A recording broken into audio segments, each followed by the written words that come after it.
Ouais les potox, c'est Antox et bienvenue dans cette nouvelle vidéo consacrée à la critique de l'épisode 29 des apprentis champions. Comme d'habitude ça va spoiler de partout, donc je vous invite à regarder l'épisode de votre côté dans un premier temps et ensuite à revenir sur cette vidéo pour qu'on puisse en discuter tous ensemble. Donc on a eu plusieurs épisodes qui étaient quand même assez qualitatifs, en tout cas quantitatifs si je puis me permettre, puisqu'on a eu pas mal de choses à se mettre sous la dent. Il y a eu beaucoup de choses concernant donc la partie sportive. On a eu un petit peu de moments, on a eu quelques moments concernant donc les parties vie communautaire, mais ça en même temps c'est logique, ça reste une télé-réalité. Et là la balance malheureusement elle s'est complètement encore une fois déséquilibrée, puisque nous avons eu encore une fois un épisode exclusivement centré sur l'amour, les clashs, bon plus les var. Non, en réalité c'est un petit peu des deux finalement. Et je pense qu'on n'est pas au bout de nos peines, puisque vu ce qu'on a eu actuellement, je pense très sincèrement que en fait l'épisode de demain va être également un épisode centré exclusivement sur l'amour et les clashs. Et peut-être que à la fin, en tant que cliffhanger, on aura donc un petit truc par rapport au sport. En tout cas, je croise les doigts parce que vu ce qui nous attend, ça a pas l'air d'être foufou, ça a pas l'air d'être joyeux. En plus, cet épisode m'a beaucoup énervé parce qu'il s'est passé pas mal de choses en fait qui te disaient A et ensuite faisaient B. Ça te disait tout et son contraire, ça se contredisait donc à tout bout de champ et ça pour le coup, ça me dérangeait quand même pas mal. Alors pour faire les choses dans l'ordre, déjà bon, bien évidemment, t'avais Cassandra qui pleurait,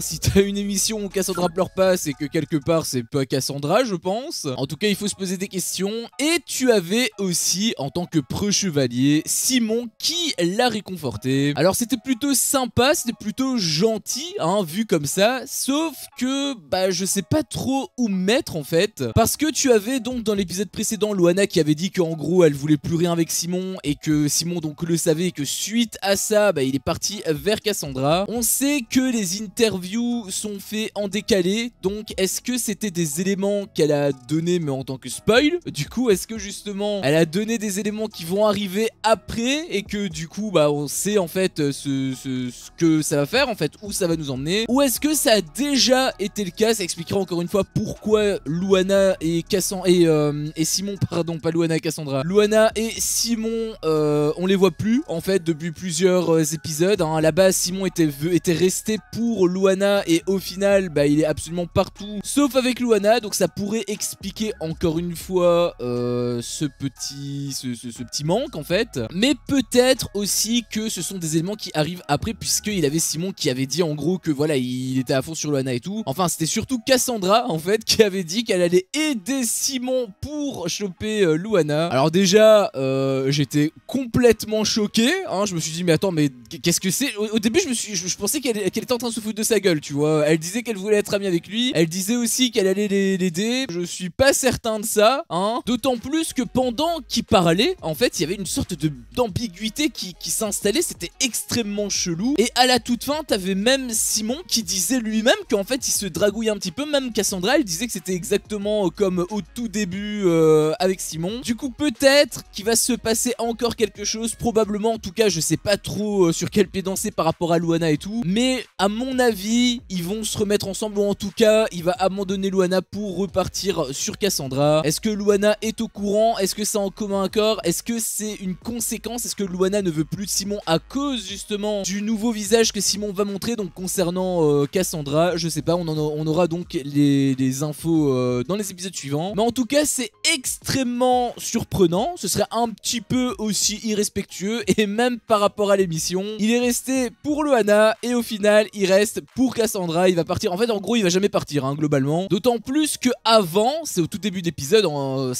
t'avais Cassandra qui parlait quand même assez mal de Luana. On aurait dit vraiment qu'elle était jalouse. Elle avait dit justement à partir du moment où elle passe partout là où je passe. Alors déjà ça c'est quand même un petit tacle à la gorge, parce que encore une fois bon, Simon il avait raison sur ce coup là, il avait dit on est tous l'ex de quelqu'un, et d'autant plus dans ce genre d'émission parce que ils sont dans une bulle en fait, ils se connaissent tous, tout le monde en fait se connaît, enfin sauf quelques-uns par exemple Simon ou enfin l'autre Simon je veux dire, ou même Samy, voilà, il y en a que une poignée qui se connaissent pas. Mais les trois quarts, bah, c'est une grande famille qui se sont un petit peu tous pécho les uns avec les autres. Évidemment que dans ce genre d'émission, tu vas forcément te mettre en couple. Si tu te mets en couple, tu vas forcément te mettre en couple avec l'ex, enfin avec quelqu'un qui était l'ex de quelqu'un d'autre, que ce soit ton ami ou quoi, peu importe. Donc c'est un peu le serpent qui se mord la queue quoi. Donc voir justement ce visage de Cassandra au début et à la fin avoir cette petite réflexion donc sur Luana donc et surtout Simon, le fait qu'elle voulait l'aider, j'ai trouvé que c'était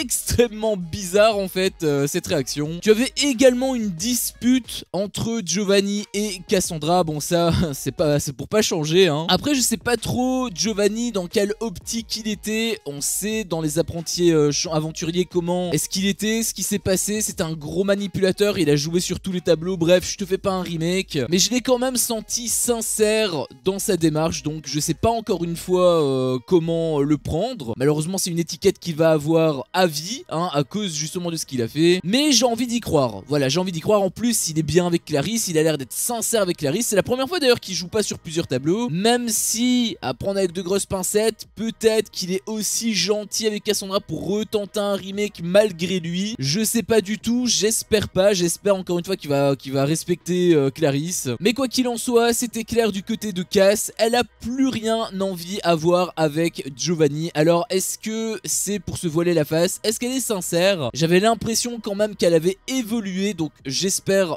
pour elle. Encore que si elle retourne dans les bras de Simon, au final c'est un petit peu l'histoire qui se répète encore une fois. Mais voilà, j'ai envie de dire autant qu'ils se parlent pas et qu'il n'y ait pas d'ambiguïté, qu'il soit à fond sur Clarisse et qu'il puisse vivre sa vie avec elle tranquillement, plutôt que d'essayer d'arranger des choses, de la faire inclure dans sa vie et qu'au final ça foute la zizanie dans son couple. Autant ne rien avoir que d'avoir des clashs quoi. On a eu aussi une activité stretching, donc c'était du yoga hein, tout simplement. Alors c'était à dormir debout. Il y avait quand même quelques petits passages drôles au début hein, concernant donc le Vivian quand il disait par exemple qu'il comprenait pas etc. J'ai trouvé que c'était un petit peu drôle encore une fois au début, mais malheureusement on connaît Vivian hein, on sait très bien comment il est lui.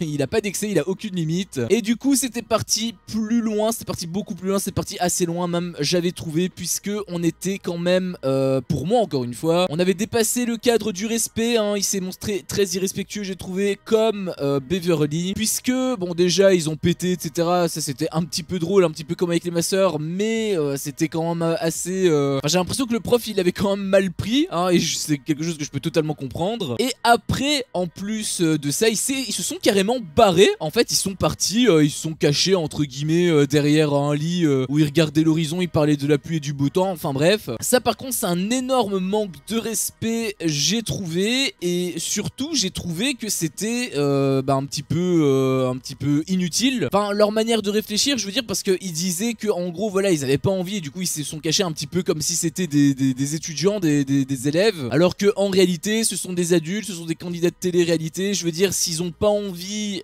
de faire cette activité, bah tout simplement ciao bye, on est désolé, on a autre chose à foutre. Enfin c'est aussi un manque de respect, mais au moins ils se cachent pas, tu vois, au moins ils assument, alors que là bah ils ont pas envie, très bien, mais rien les oblige en fait. D'ailleurs c'est un petit peu comme Cassandra elle n'arrêtait pas de dire qu'elle était à deux doigts de prendre ses bagages et de se barrer, bah, rien l'en empêche non plus en fait. Enfin c'est pas pour qu'elle dégage, mais si elle se sent à ce point mal, bah tout simplement elle peut partir. Simon c'est ce qu'il a fait et je suis persuadé que maintenant il vit sa best life. D'ailleurs pour rester sur Cassandra, t'avais Nicolas un peu plus tard qui était parti la réconforter parce que voilà il voyait qu'elle se sentait mal etc. Alors j'ai trouvé que c'était une attention plutôt touchante. Connaissant Nicolas c'est pas très surprenant non plus, on sait qu'il a le cœur sur la main, il a un gros cœur en plus, donc ça m'a pas étonné. En revanche la manière dont ça s'est produit, est-ce que il a été avenant en tant que chef ou en tant que sous-chef, en tant que co-chef, bref tu l'appelles comme tu veux, ou est-ce que il a été aussi avenant en tant que potentiel prétendant? Alors je pense pas que il a été que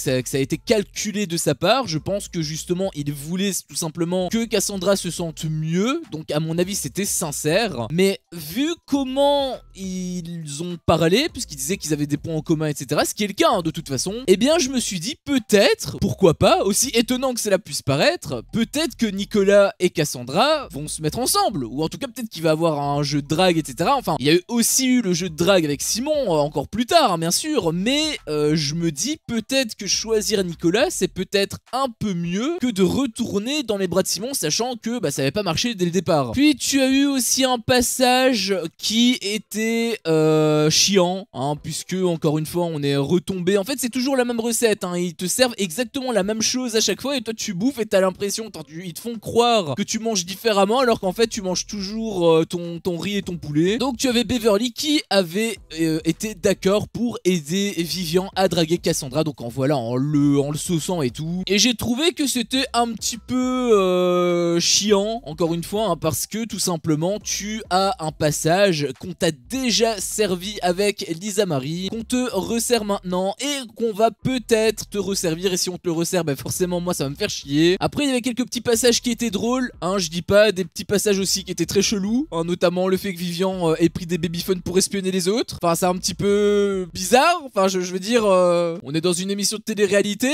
ou on est dans James Bond là, parce que... Enfin bref, si je devais résumer toute cette séquence qui a duré peut-être, je sais pas, 5-10 minutes facile à l'écran, eh bien ce serait en 3 mots, ce serait c'était loin. Voilà.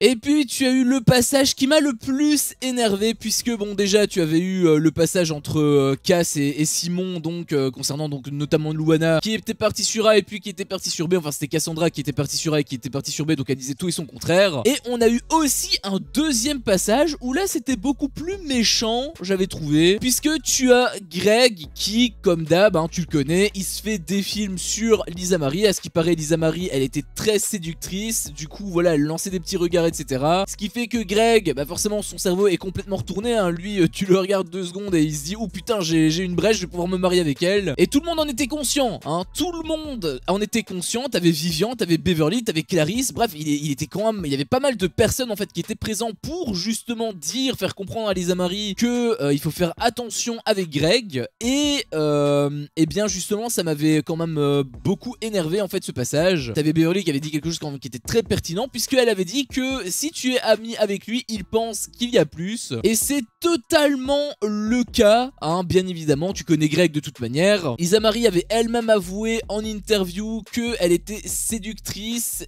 mais qu'il n'y avait rien de plus. Donc justement, s'il n'y a rien de plus, pourquoi tout simplement être séductrice? Enfin je veux dire, à part juste pour ton ego, mais dans ce cas-là j'ai trouvé que c'est un comportement très égoïste par rapport à ça. D'ailleurs preuve en est, hein, la séquence juste après c'était Greg qui avait écrit une chanson avec un petit peu l'aide de Giovanni pour Lisa Marie, hein. D'ailleurs il avait dit qu'il avait rien, mais il écrit quand même des chansons. Il avait dit aussi à Vivian que voilà, il était conscient, mais si piano mais s'il a une brèche par contre il y fonce de suite. D'ailleurs concernant la musique, Giovanni avait dit quelque chose, il avait lancé un petit tacle, hein, quand même, ça n'a pas été repris par Greg, mais il avait quand même lancé un petit tacle qui m'avait beaucoup fait rire, puisqu'il avait dit de toute façon on sait que t'écris pas tes chansons.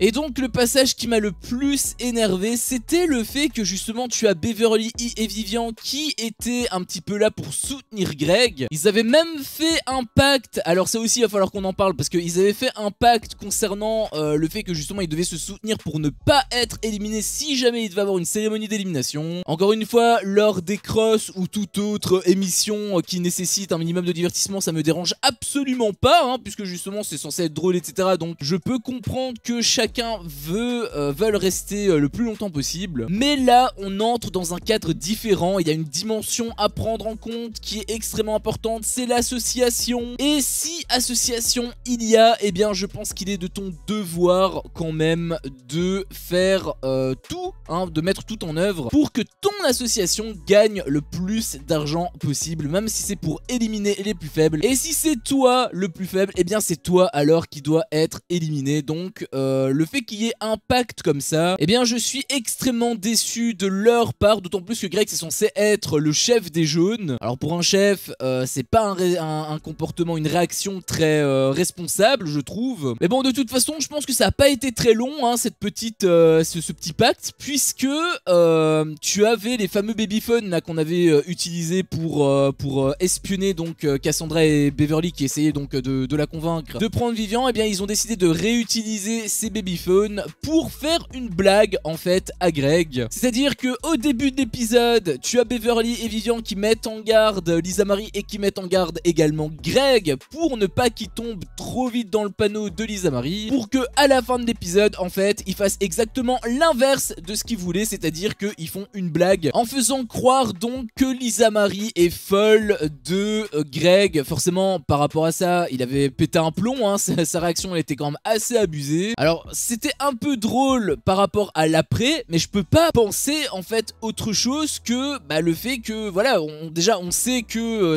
on sait que tout ça c'est scripté. Du coup bon, je trouve pas ça drôle de base. En plus c'est pas très intéressant parce que bon, on sait comment ça va se passer. Et surtout j'ai trouvé ça ultra méchant en fait, puisque tu sais comment Greg il est, tu mets en garde tout le monde, mais à la fin au soir, eh bien tu lui fais un canular. Enfin je sais que Greg est très susceptible et qu'il faut quand même un minimum desserrer les fesses et sourire, rigoler, etc. Pas trop se prendre au sérieux, mais tu sais comment Greg est de toute façon. Pourquoi tu fais ça? Automatiquement, quand il apprend la supercherie, il l'a très mal pris, hein, c'était logique, on savait déjà à des kilomètres où ça allait aller. En plus, t'avais Vivian qui était ultra méchant en plus, hein, puisque t'avais à un moment donné, il trinquait en gros pour un truc, pour l'arrivée de Cassandra, et tu avais Vivian qui voulait également trinquer pour quelque chose d'autre, et ce quelque chose d'autre c'était tout simplement que Greg serait l'ami éternel des filles. Donc s'en est suivi un gros clash entre les deux. Après, enfin entre les trois, hein, parce qu'il y avait Beverly également dans le lot. C'est là aussi où je me dis je peux pas trop en vouloir à Lisa Marie, parce que Lisa Marie elle était consciente que ça allait avoir des proportions, et du coup elle voulait vraiment assurer ses arrières par rapport à Beverly et tout. Bon, elle aurait quand même pu tout simplement refuser, hein, c'était aussi une possibilité. Tu avais également Beverly qui disait que voilà, si on devait s'excuser on serait sincère, etc. Par contre Vivian lui il avait l'air de pas du tout enfin de s'en foutre complètement, hein, que ce soit juste un jeu pour lui. Alors je veux bien que encore une fois ce soit pour rigoler, mais tu connais Greg, tu sais comment il est. Est-ce que Vivian était manipulateur? Est-ce qu'il a joué avec Greg, puisque on sait que de base il voulait l'éliminer? Le fait qu'il ait proposé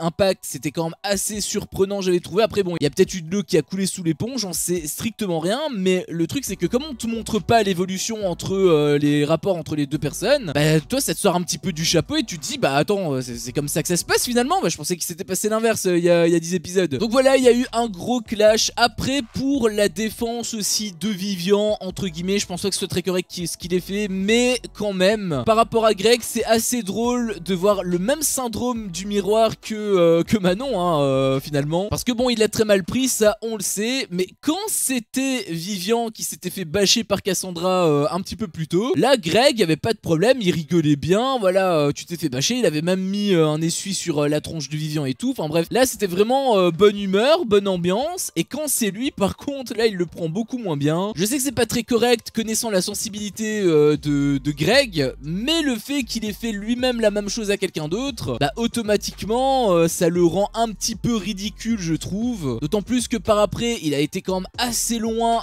dans ses propos. Forcément ça a suscité une réaction très négative de la part de Beverly, mais également de Vivian. Tout le clash où là ça a été quand même très sérieux. À mon avis le pacte là il est rompu. Est-ce qu'ils vont passer rapidement outre, ou est-ce qu'il va y avoir clash jusqu'au bout? Parce que connaissant Vivian on sait que lui il lâche pas le steak. Eh bien on saura tout simplement dans les prochains épisodes. Et je peux déjà t'assurer encore une fois que l'épisode de demain il y aura absolument que dalle concernant le sport, probablement en tout cas, ou peut-être qu'il y aura un petit entraînement, je sais pas, mais en tout cas ce qui est sûr c'est que ça va être bidon. Et l'épreuve réellement par contre, eh bien je pense qu'on doit pas s'attendre à la voir avant mardi, voire même peut-être mercredi en fait. Donc voilà, très déçu de cet épisode, le retour à la réalité fait très mal, hein, c'est une énorme gifle que j'ai eu dans la gueule, mais on y est un peu habitué encore une fois. Mais il faudra attendre quelques jours avant donc d'avoir un minimum de côté sportif, et j'ai un peu peur aussi de m'énerver concernant la cérémonie d'élimination au vu de ce qui s'était passé concernant le pacte. Alors je pense pas que de toute façon Vivian va respecter son pacte, hein, étant donné que lui, tu le connais, on sait très bien qu'il a l'air de mettre des coups de couteau dans le dos à tout le monde. Mais juste cette mentalité de vouloir créer un pacte, eh bien moi ça me dérange énormément, en tout cas quand il s'agit de protéger des personnes qui n'ont pas forcément fait de grosses performances. Encore une fois je rappelle qu'il a une association qui est en jeu. Bref, c'était mon avis sur cet épisode. Si mon contenu te plaît, fais-le moi savoir en me laissant un énorme pouce bleu. À chaque fois que je vois ça, je vois que mon contenu plaît et donc moi ça me motive à continuer. Si t'es pas encore un peu tox, qu'est-ce que tu attends pour me défoncer ce gros bouton rouge? N'hésite pas à activer la cloche pour ne rien louper et je te dis à la prochaine pour une prochaine vidéo. Ciao.